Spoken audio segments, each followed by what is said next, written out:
Bonjour et bienvenue dans notre nouvelle émission Agora-Mag Expérience Client sur l'expérience client digitale. Ce matin, nous abordons de nouveau le thème du chatbot qui est effectivement très présent dans nos métiers. Et donc je reçois donc Samira Bouhani, donc vous êtes directrice de la relation client chez DPD Group. Oui. C'est bien ça. Et donc Christophe Chevalier, vous êtes CEO de Botmine, une plateforme de chatbot. Donc c'est vous l'expert ce matin. Ok, mais avec plaisir. Présent. Oui, très présent. D'accord. C'est un gros sujet, donc il y a beaucoup de choses à dire. Ok. Parlez-moi effectivement de la façon dont vous avez positionné, donc vous, au niveau de DPD Group, le chatbot. Et puis après, on reviendra à cette parole d'expert et sur la partie technologie, toujours en replaçant sur des sujets métiers et de mise en place. Oui, alors aujourd'hui, chez DPD Group, on a positionné le chatbot principalement à la relation client pour répondre aux demandes variables de nos clients. Donc, il aide surtout nos départements de service client. Donc, on a 3 chatbots live aujourd'hui. Sur plusieurs sur 3 pays différents. D'accord. Donc, qui répondent principalement aux demandes de premier niveau de nos clients. Où est mon colis ? Où est mon colis ? Quand va être livré mon colis ? Donc, on est vraiment sur des demandes très nombreuses de nos clients, parfois répétitives, et le chatbot s'inscrit complètement dans la stratégie de notre L'amélioration de l'expérience client. D'amélioration de l'expérience client, de professionnalisation de nos agents également. Moi, je le vois vraiment comme étant un outil d'amélioration des tâches que peuvent réaliser nos agents en Europe. Donc on déplace les tâches sans valeur ajoutée sur le bot et on replace les agents sur des sujets plus complexes, plus émotionnels. La livraison, c'est assez émotionnel comme on peut l'imaginer. Et du coup, permettre de libérer du temps à nos agents pour répondre plus favorablement, plus rapidement et de façon plus qualitative à nos clients. C'est indispensable de leur libérer du temps sur toutes ces demandes répétitives et nombreuses de nos clients qui finalement sont des tâches à faible valeur ajoutée, où finalement on se contente d'aller récupérer une information, de la restituer à un client. Et du coup, on libère vraiment du temps pour du qualitatif. Très bien. Et donc, Botmine, ça fait quoi pour nous ? nous ? Ce qui est intéressant, en fait, c'est que cette approche que Samira a décrite, c'est exactement celle qu'on a chez Botmine, finalement. Nous, on s'est rendu compte finalement que le chatbot tout seul, dans l'expérience client, c'est très compliqué parce que en fait, le champ des possibles des questions il est beaucoup trop vaste. Et ce qui fait qu'on arrive à automatiser, nous, jusqu'à 30-40% du volume de questions récurrentes en moyenne avec les e-commerçants avec lesquels on travaille. Ce qui fait qu'en fait, il y a toujours… Donc vous arrivez, quand un internaute arrive sur le site, vous arrivez on arrive à résoudre sa demande finalement. Un peu comme les FAQ, donc est-ce que ça change ? La différence, en fait, c'est que les gens ne lisent pas les FAQ. Les gens, dommage. en fait… Quand même. C'est vrai. Non, mais les elles gens… sont mal faites, oui. Ouais. Non, mais on est dans une ère où finalement, de plus en plus, les gens veulent dialoguer avec les marques, veulent avoir un rapport avec les entreprises avec lesquelles pour lesquelles elles consomment leurs produits, leurs services, etc. Et on est dans l'ère de l'instantané, on le voit bien avec WhatsApp, avec Messenger. Oui. Et les gens, en fait, finalement… eux, ce qu'ils recherchent, c'est une réponse la plus rapide possible à une question qu'ils se posent. Et finalement, je ne sais pas si c'est une bonne ou une mauvaise chose, mais en tout cas, les gens font de moins en moins l'effort d'aller chercher une information. C'est bon pour vous. Pour nous, c'est un peu la logique. En tout cas, nous, on essaye de suivre justement ces tendances-là et de se dire comment est-ce qu'on fait pour répondre rapidement à des gens qui ont des questions très récurrentes. Comme le disait Samira, finalement, nous, on va utiliser l'IA, l'intelligence artificielle, pour comprendre la demande des gens et apporter une réponse automatisée. Et ça met beaucoup de temps avant de se mettre en place, parce que pour aller jusqu'à 30 à 40%. Alors, là, on va rentrer un tout petit peu dans le détail de ce que nous, on fait chez Botmine, mais finalement, depuis quelques mois, on s'est focalisé maintenant sur le secteur du e-commerce. Et ce qui se passe aujourd'hui, c'est qu'on a défini… C'est du renseignement produit, il y a de la livraison, il y a du retour. Voilà, en fait, on a une cinquantaine de questions maintenant qu'on est capable de détecter de base dans notre algorithme, dans notre modèle de NLP. Matin, le commerçant le met et puis ça… À J+1, on est capable de détecter des questions relatives à la livraison, au paiement, aux demandes de produits. Donc, où est ma commande ? J'ai reçu un produit cassé, je veux modifier une adresse de livraison. J'ai un problème de paiement, ce genre de choses. 30 à 40% à J+1. Alors, à J+1, c'est une belle target. Nous, en fait, l'idée, c'est qu'en fait, on a justement… Alors, il faudrait revenir un peu dans le détail de ce qu'on fait, mais on a ce socle de questions qui ne correspond pas non plus à 100% des demandes de tous les e-commerçants. Mais en fait, petit à petit, on a la capacité dans Botmine d'améliorer le modèle et justement de l'affiner petit à petit. C'est vous, c'est le client ? C'est nos clients. C'est l'entreprise qui va, en fonction des demandes de ses utilisateurs, pouvoir affiner. Et voilà. Vous le faites aussi sur les bots quand vous le mettez en place. Donc à J+1, c'est… Je pense qu'il faut quand même être assez réaliste et sincère. Il est vrai que quand les chatbots sont live, c'est-à-dire quand ils sont vraiment en façade client, il y en a peu qui atteignent les 40-50% de taux de satisfaction. C'est-à-dire qu'en général, il y a une escalade qui répond de façon favorable avec un client satisfait à la fin du processus. Je pense que ça prend un petit peu de temps. Après, moi, je crois beaucoup dans le processus d'escalade. Je pense que c'est clé pour l'expérience client. Enfin, pour moi, le chatbot, c'est vraiment pas une technologie, en fait. C'est avant tout une expérience client, une nouvelle interaction. Et je pense qu'il est important de vraiment travailler ce processus d'escalade. D'ailleurs, c'est ce que j'aime bien dans votre solution BotMind, qui prévoit finalement que 100% des clients vont avoir une réponse favorable. Quoi qu'il arrive. Et je pense que c'est important parce que finalement, un chatbot, s'il est bien travaillé, alors il faut que ça se travaille par l'analyse des bases de connaissances avant, l'analyse des FAQ. Qui est amélioré comme le propose BotMind. Voilà, et après, au fur et à mesure, le bot apprend et on arrive à des taux ensuite assez satisfaisants, mais ça prend quelques mois. En tout cas, moi, ce que j'ai vu dans les différents bots que j'ai pu analyser ou même tester sur des bots extérieurs, en général, au début, ils répondent à 30-40%, et c'est pas mal, c'est pas si mal. D'où la nécessité d'avoir un process d'escalade humain seamless, comment on dit. D'accord. Voilà. Totalement fluide.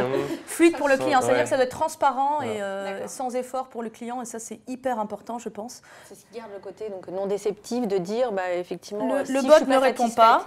Du bot, je passe à un humain. D'accord. Je passe à un humain ou je passe à un processus qui permet au client, in fine, d'avoir sa réponse ou au moins un callback, je rappelle le client ensuite. Ça, c'est hyper important. Et au fur et à mesure, évidemment, avec le machine learning, quand il est bien fait, et aussi grâce, une fois de plus, aux équipes de la relation client derrière. Et ça, c'est finalement les équipes en interne, donc vous êtes là pour apporter la techno, et puis les équipes en interne continuent à faire améliorer et à apprendre au bot. La vision qu'on a, c'est exactement celle-ci, c'est de se dire, si on arrive à automatiser 40%, ça veut dire qu'il y a 60% des cas dans lesquels on a besoin d'humains. Et nous, notre focus, c'est vraiment celui-ci, c'est de se dire... Vous demandez au client de garder l'humain ou de l'envoyer sur un modèle, par exemple un webform ou un formulaire de contact? Non, nous, l'idée, en fait, on est vraiment après. parti de ce postulat, c'est l'utilisateur, comme on le disait tout à l'heure, il veut une réponse rapide et immédiate. Donc s'il pose une question et qu'il n'y a personne pour lui répondre ou que le bot ne comprend pas sa demande, c'est hyper déceptif dans l'expérience. Donc il faut qu'on ait une solution dans laquelle, et nous, ce qu'on propose avec BotMind, finalement, on appelle ça une sorte de chatbot hybride. Mais en tout cas, c'est une solution de chat sur laquelle il y a toujours à la fois le bot et des humains. Et en fait, c'est vraiment la logique qu'on a toujours voulu pousser depuis le départ. Sur 24. Alors, ce qui se passe finalement, nous, c'est que pendant les heures de bureau, il y a le bot qui va prendre un peu la surcharge et toutes les questions fréquentes. Et la nuit, soit on active le bot seul, et on retombe dans le cas d'un bot un peu classique. Mais la différence, c'est quand un utilisateur pose une question à 5 h du matin, il comprend quelque part qu'il n'y a pas quelqu'un tout de suite pour lui répondre. Ce qu'il ne comprend absolument pas pendant les heures ouvrées finalement.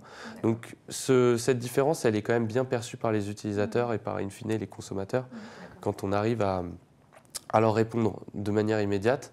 Et comme le disait Samira, ce qui est hyper important, effectivement, c'est le bot, au début, il comprend certaines choses, mais il y a les agents qui sont là pour répondre. Et voilà. Et en fonction des réponses qu'ils vont donner, des mots répondus. Voilà, exactement. Tout ce que le bot ne va pas comprendre, ils vont être capables, en tout cas dans BotMind, d'améliorer, faire en sorte d'améliorer par leur réponse la compréhension que nous, on va avoir. C'est de ce 40 à 80 ? Alors, non, objectivement, nous, dans les meilleurs des cas aujourd'hui... C'est bien d'être objectif maintenant. Non, mais en vrai, on ne l'a jamais vendu à nos clients, on n'a jamais vendu plus que 40%. Nous, vraiment, 40%, c'est la cible.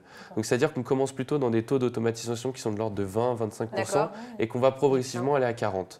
Que dans quelques années, on arrive à passer à 50, 60 peut-être, mais aujourd'hui, nous, dans les meilleurs des cas, on arrive à automatiser 40. Tout ça. Ok, c'est honnête. Alors, l'autre différence, c'est qu'effectivement, chez DPD Group, il y a un bot réalisé parfois en interne. Est-ce que vous pouvez nous expliquer effectivement ce positionnement un peu particulier, plutôt que de prendre effectivement la technologie d'une société déjà existante ? Je pense qu'effectivement, il y a les deux cas de figure. Il y a la possibilité d'utiliser un prestataire, il y en a beaucoup, qui apporte l'expertise, la technologie. Ou l'autre façon de faire les choses, c'est aussi d'internaliser et de pouvoir faire monter en compétences des gens en interne. Donc il y a une équipe vraiment dédiée Voilà, il y a une équipe. À l'apprentissage et au développement. Voilà. Et moi, ce que j'aime bien dans cette méthodologie, c'est que ça permet vraiment de faire monter des experts en interne. Et je pense que c'est important quand on a un groupe qui investit vraiment dans cette technologie et qui s'inscrit clairement dans la roadmap de l'entreprise. Moi, j'aime beaucoup l'idée de faire monter des gens en interne, en fait, des experts du chatbot. Plein de nouveaux métiers, chatbot trainer, chatbot manager. Et effectivement, de faire travailler ces gens-là dès le début, dans la conception, dans la réalisation, dans l'entraînement, puisque je pense qu'il y a une formation pour ça. C'est des profils en fait, très ouverts. En fait. Il faut prendre des gens à la tête bien faite, qui sont passionnés par les nouvelles technologies, par le digital, et qui vont apprendre au fur et à mesure. C'est vraiment des nouveaux métiers, mais sur lesquels on mise beaucoup. Moi, je pense beaucoup que cette technologie est l'avenir, avec le messaging, avec la voix, avec les assistants personnels. On voit bien que c'est le futur qu'on construit aujourd'hui. C'est celui-là. Moi, j'aime bien rappeler quand même, quand on parle de chatbot, on est au début. Moi, j'en teste beaucoup des chatbots sur le marché, même de grosses entreprises de transport, et les bots connus dans l'aérien, dans le transport, qui ont des très belles réussites. Ouais. Après, on voit bien qu'on est au début, en fait. On voit encore des bots qui répètent 3-4 fois « Désolé, je suis en train d'apprendre », avec un process d'escalade qui n'existe pas. Ça, effectivement, parce que moi, j'ai entendu aussi des voice bots qui font qui font avec quelque chose de très humain, ou justement de dire « Est-ce qu'on dit qu'on est un robot au début ou est-ce qu'on ne le dit pas ?» C'est une vraie question. Nous, on a une approche chez BotMind qui est d'être le plus transparent possible, parce qu'en fait, nous, on ne veut absolument pas cacher à l'utilisateur que c'est un bot qui lui répond. Donc vous prévenez. Nous, dès le début, et souvent, vu qu'on est sur des modèles de chat sur lesquels il y a à la fois des humains et des robots, on affiche ça avec la vignette de la personne qui nous répond, donc on voit immédiatement qu'on parle à une IA ou qu'on parle à un humain. Ou la tête d'un robot, le logo de l'entreprise ou dans le nom du conseiller qui nous client. Mais nous, on parle vraiment d'agents virtuels. Avec bot dedans ? Ou avec quelque chose IA. Chacun de nos clients peut choisir en tout cas le nom qu'il veut donner à son agent virtuel. Mais l'idée, c'est vraiment en tout cas de ne pas masquer le fait que ce soit une IA ou un robot qui réponde. Pourquoi ? Parce qu'en fait, parfois, ça peut être un peu surprenant de poser une question, où est ma commande, d'avoir une réponse immédiate, et puis après, on va poser une question, quelle est la météo à Marseille ? Et puis nous, en fait, on n'a pas paramétré forcément pour répondre à cette question. J'ai pris un exemple volontairement simple. Et du coup, on va... Oui, celle-ci, à la limite, elle est facile. Mais finalement, on n'est pas capable de répondre à cette demande-là et on redirige parfois les utilisateurs vers des agents humains sur des questions très simples alors qu'on a répondu à des questions un peu plus complexes. Donc finalement, s'il a l'impression de parler à un humain dès le début, il ne va pas comprendre pourquoi on ne lui répond pas tout de suite. Ça peut générer à nouveau de la frustration. D'accord. Et le positionnement de le faire en interne plutôt qu'effectivement de...